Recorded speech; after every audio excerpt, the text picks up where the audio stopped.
はい、お疲れ様です。富士ヒル2022のレースレポートを話していきます。コメンタリー動画を先に作ってみたんですけど、それが意外と楽に作れたので、もう結果報告も文字でやるよりもそれがいいのかなってなりました。まず、富士ヒルクライムの説明なんですが、毎年6月頭に行われる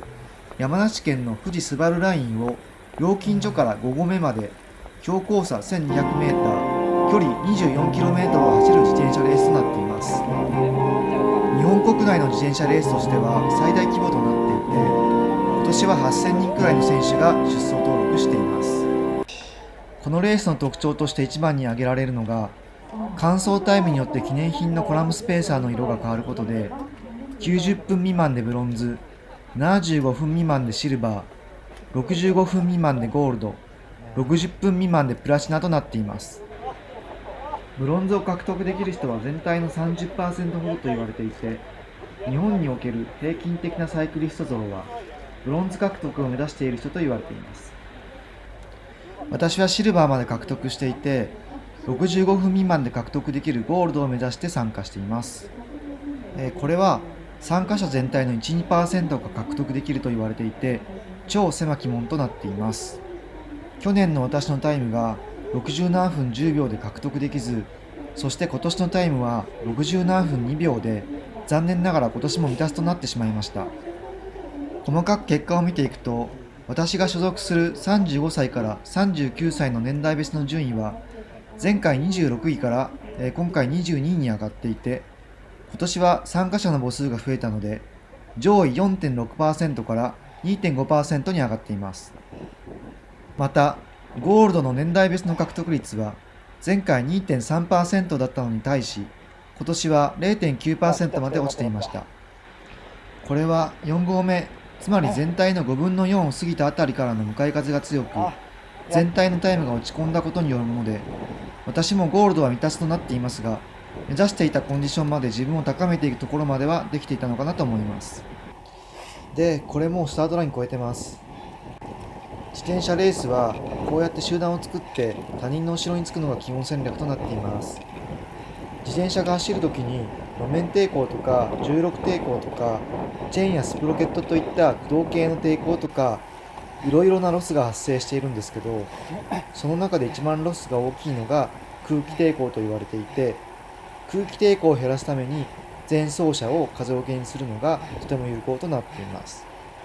集団にいれば単独で走る場合と比べて最大で 30% ほどペダルを回すパワーが削減できるらしいです。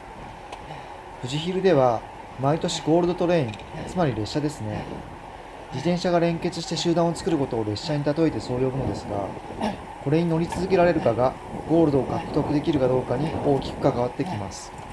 ゴールドトレインは勾配が緩くなると時速30キロ以上、平均で22キロくらいで走っています。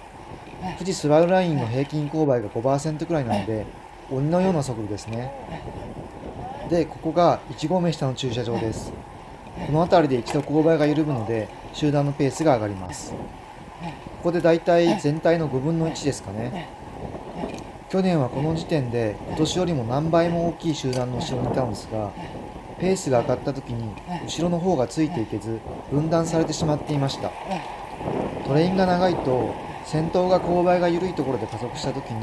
まだ後方は勾配がきつい坂を登っているので速度差が生まれてしまって分断されがちなんですよね。そのため今年は先頭位置から会場をスタートして集団の先頭が見えるくらいの位置をキープするように心がけました。で、ここが1合目から2合目の間の縦スリットがあるカーブなんですけど、ここを抜けると再び集団がスピードアップします。そういう勾配変化を把握してあらかじめペースアップに備えるのがとても重要となります。今左の選手が集団から離れていくのですが、これが中切れです。これを早めに察知して左右にパスしないと自分も巻き込まれて集団からちぎれてしまいます。今一応察知して集団に追いついているんですけど、パスするタイミングが遅いので少し足を使ってしまっています。こういう10秒くらいのパワーを上げてまた元に戻すことをインターバルと呼ぶんですけど、体力の消耗が激しいのでできれば避けたい行為ですね。やれ。今やべって言ったんですけど、これはもう自分が集団の最高峰にいたのを確認したからですね。集団の最高峰になってしまうと、前の人が中切れした時や集団がペースアップした時にうまく対処できないと、そのワンミスでもう集団からちぎれてしまうんですよね。もちろんその時に集団に戻れるくらいの圧倒的なパワーが継続して出せるくらいの実力があればリカバリーできるんですけど、私の場合ゴールドのタイムがギリギリという目標設定なので、そんな余力はありません。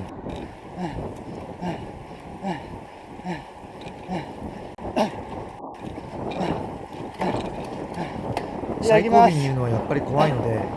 こで左から抜いて前に出てますね。左から抜きますって言ってるんですけど、一応レース中も右から抜くのが基本なので、左から抜く場合はこうやって声をかけるのがマナーだと思っています。こ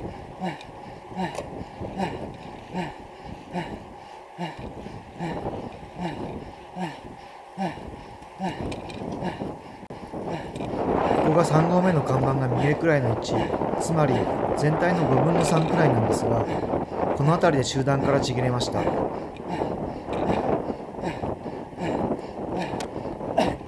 あとはもう4合目手前までこの親切な方の後ろにずっといました。ここで促されて一瞬だけ前に出ているんですけど、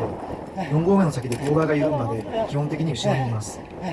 今は2人だけのトレインなんですけど、少人数だったりとか、あとは集団の先頭の方では風よけになる先頭の人を交代して走ります。この前の方の自転車が軽量級で、私の自転車がエアロに振っている重量級なので、勾配がきつい区間ではこの方に、勾配が緩い区間では私がという約束でずっと前を引いていただきました。とはいえ私の体力が尽きかけているのは目に見えてわかるので、かなり私に忖度した役割分担だったと思います。この先4合目手前で後ろから上がってきた方を私が捉えて後ろにつき、3人のトレインなのですが、4合目、つまり全体の5分の4の地点を去年から1分46秒早く通過していました。去年のタイムから2分10秒早くゴールすればゴールド達成のため、実はまだギリギリ間に合うペースで、この後さらに後ろから上がってきたトレインと合流して10人くらいのトレインを形成できたので、例年通りならいけるかなという印象でした。しかし4合目から先10メーター以上の向かい風が吹いていて、逆に去年から1分半以上遅れる結果となりました。録画もなくなったのでこの辺りでおしまいにします。最後までお付き合いいただきありがとうございました。